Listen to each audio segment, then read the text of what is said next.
Hi everyone, okay, today we're working on some plumbing stuff here.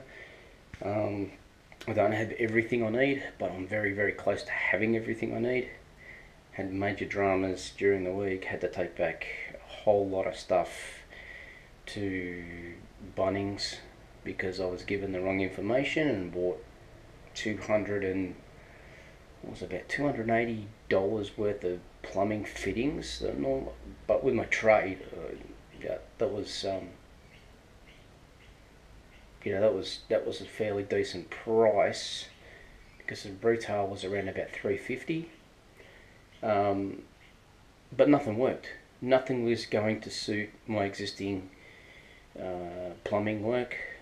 Um, couldn't get certain fittings to convert from half inch up to 20 mil, which they advised me I should use, which is a lot of shit.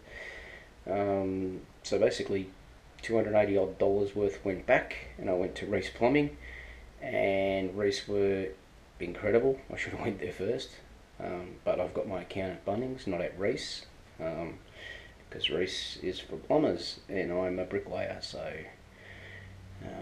bricklayer handyman. So it's yeah, no good having an account at Reese if you don't do any plumbing work. But I ended up getting everything that I needed to replace what I took back to Bunnings for $159. And it took all of an hour. Me explaining it in layman's terms, them understanding it, bringing it out. Yep, that's right, cool, got that, beautiful. But yeah, I come up a little bit short because I was planning to be able to do something with a couple of copper pipes that I couldn't do. I thought my pipe bender was going to suit a half-inch copper pipe that was sheathed, but it just falls short of that, so I couldn't use the pipe bender, so now I have to cut the pipe and put some 90-degree elbows in, which will be fine. It's just that I can't get them because Victoria's gone back into lockdown because of COVID. So I've had to find some alternative things to do today, and I've done a lot of remapping of the plumbing system and spent a lot of time outside working out how I'm going to run all these cold water pipes into one manifold. That was a story in itself. But yeah, I basically, rather than having all these joiners and T-junctions and right angles and everything, I just wanted to basically run the main pipe into a manifold and then just run 4 pipes straight off the top of the manifold. So anyway, I'm using what they call shark bite fittings. SharkBite many years ago used to make manifolds and bring them into Australia, and don't bring them into Australia anymore. They're probably still available in the US, but that's no good to me. I need something now. So when I was at Reese, and this is one of their big stores, they have a completely separate area for agricultural. The boys sent me down there. I spoke to the other guys down there. They were able to set me up with an agricultural type manifold. It's very ingenious, this thing. But it's fairly big. You can add on or subtract fittings. Sorry about the changing light there, guys. Yeah, so you can add on and subtract and do a whole lot of stuff with this. And this was going to work. This will work. They sold me all the adapters to go down to half inch, and it was going to be great. It looked a little bulky on the wall, but it's on the blind side of the house, and at the end of the day, you know, it will definitely do what I need. But this morning, when I was sitting in the thinking room, where all great ideas come from, I was thinking I didn't need to spend $68.50 on this manifold. even though I can't buy one, I didn't need to spend $68.50 on this. So I was trying to get some fittings, some SharkBite fittings or adapters for this manifold I took out of what is currently my main bathroom. And this was for the bath, obviously, but I couldn't get anything to screw on the end, and the guy said, why don't you just buy a SharkBite bath manifold? I said, yeah, okay, no worries, because then I can clip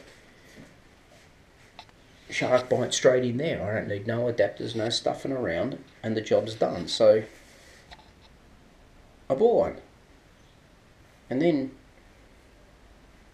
in a moment of excellence, the penny dropped, and I thought, hang on, I got this bath manifold.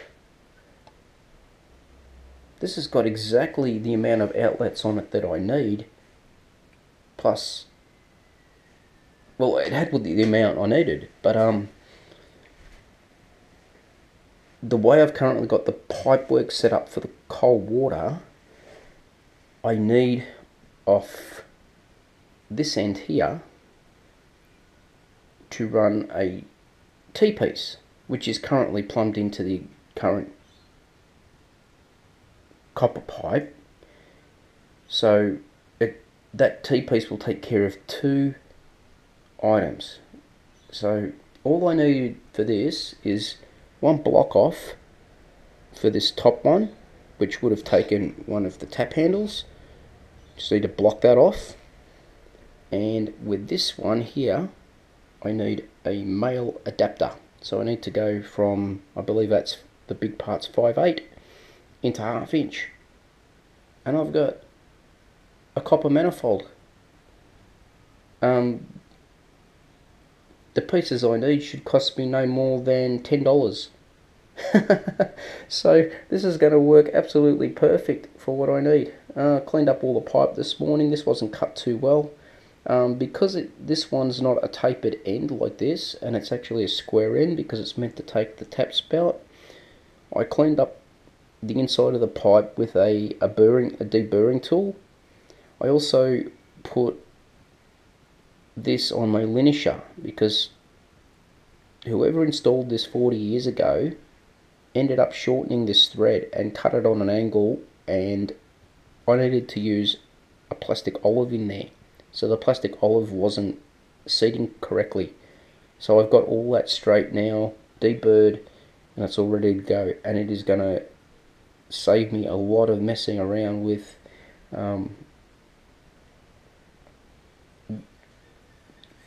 having to cut lines and everything. Everything's just going to screw straight on. So I've kicked the goal there. I had it all the time and didn't even know. So anyway, for the hot water is much more simple than the cold water because I've got all that down there to contend with. But this manifold is going to clean up all that mess. So the pipe closest to me, which is for the evaporative cooler, will go into the top of the manifold. The one next to it, which is for the tap, outside tap, will go into the top of the manifold. And then all I have to do is just a little bit of playing around, well, not playing around, but I've just got to just undo a couple of nuts and I can screw the manifold in, and that's it, we're done. So I'm going to run copper line, sheath copper line all the way along on the outside, so basically it'll remain copper fittings all the way right up to the point where it comes through the brickwork or the mortar joint, if I can get it through the mortar joint. And then on this side it then becomes SharkBite. So we've got a couple of T's here, we've got a T here for hot and cold. As you can see, the little the black plastic part signifies that is for copper, and then these ones here are for the PEX. these mustard ones, which is quite strange because the mustard colour is actually closer to the colour of copper, but that's the way they SharkBite do it. So yeah, beautiful. So we'll have a pipe coming through the wall that will get slid on. One pipe will go off that way to feed the shower, and then it'll come down to 2 T's and it'll go off to the vanity unit.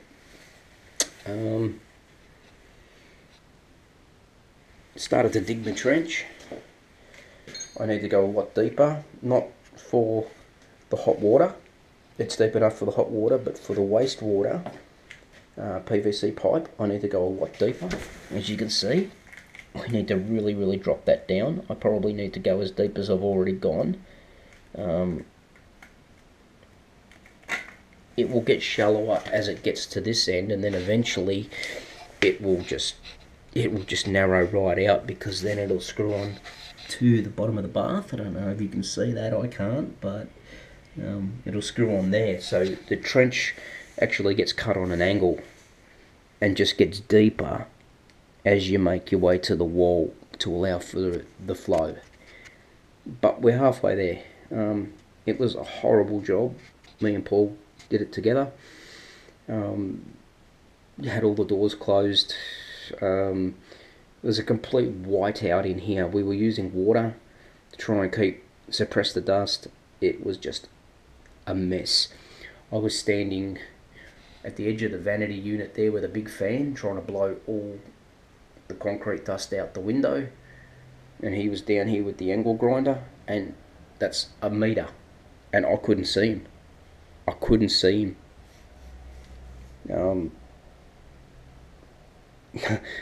I've never been in a situation like that where I was 1 meter from a person and I couldn't see him. But we got the majority of it done. I have to go just a little bit wider here.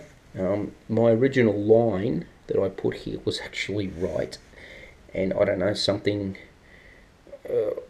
remeasured and something went astray, and so basically I just need to cut down this original red line. You see it tapers out here, it fades out, so not much has to come off there.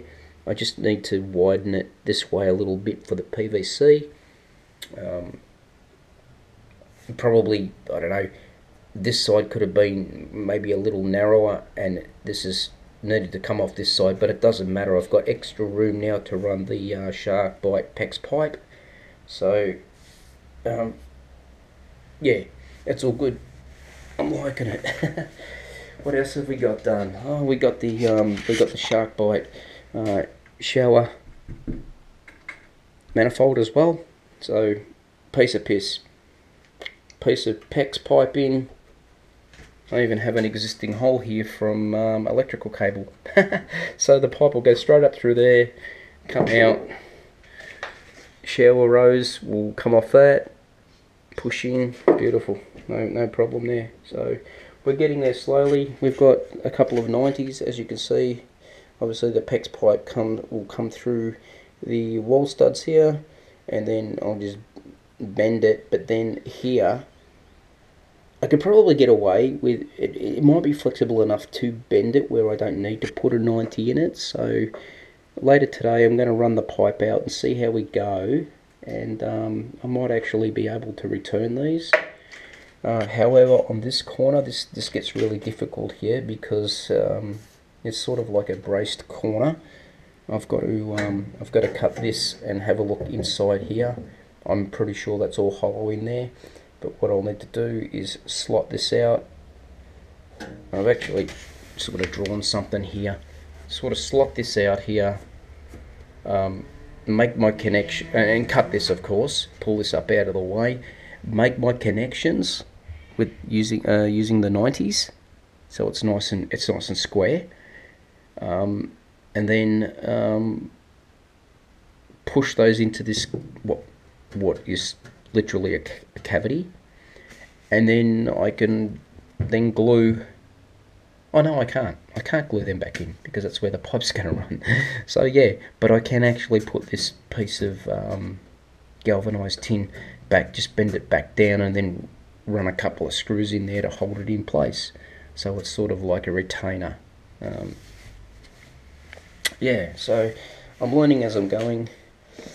The wastewater off the vanity, I'm actually working on that currently at the moment. So I've pulled the doors off the front. I've just cut a new hole there in line with where this this new sump, drain, whatever you want to call it, will run. Now, like the double vanity unit that I cleaned up, geez, nearly half a year ago now, maybe longer. What I'm going to do is I'm going to reline this in here. So there'll be a new piece of MDF glued to the back of this once I've worked out where everything needs to go, which I pretty much just have. And then I'm going to glue a piece onto here as well to cover this up, because this would have been the old drain pipe, but we exit through here now, so all good. I've got the piece of don't pay any attention to the house, it's a construction zone at the moment. So there's the MDF to cut down and stick over the top when everything is finalized. So it's going to look like nothing was ever done in there, which is great. I like it when it looks, you know, you repair something and it looks factory. So we'll get rid of those two holes. I've also got to mark out the holes for my water supply, obviously for my water supply to come in for my braided hoses. Not exactly sure, probably one either side of the pipe, but I will deal with that when the time comes, which is going to be in the next 20 minutes once I'm done with this video. So I've got two of these, so they'll go in here somewhere, probably one either side. So that's your hot. So your hot will go here, and cold will be on this side, but that way, so I can screw the damn hose on. So yeah, I'll mark that out, but I've got to pull the vanity unit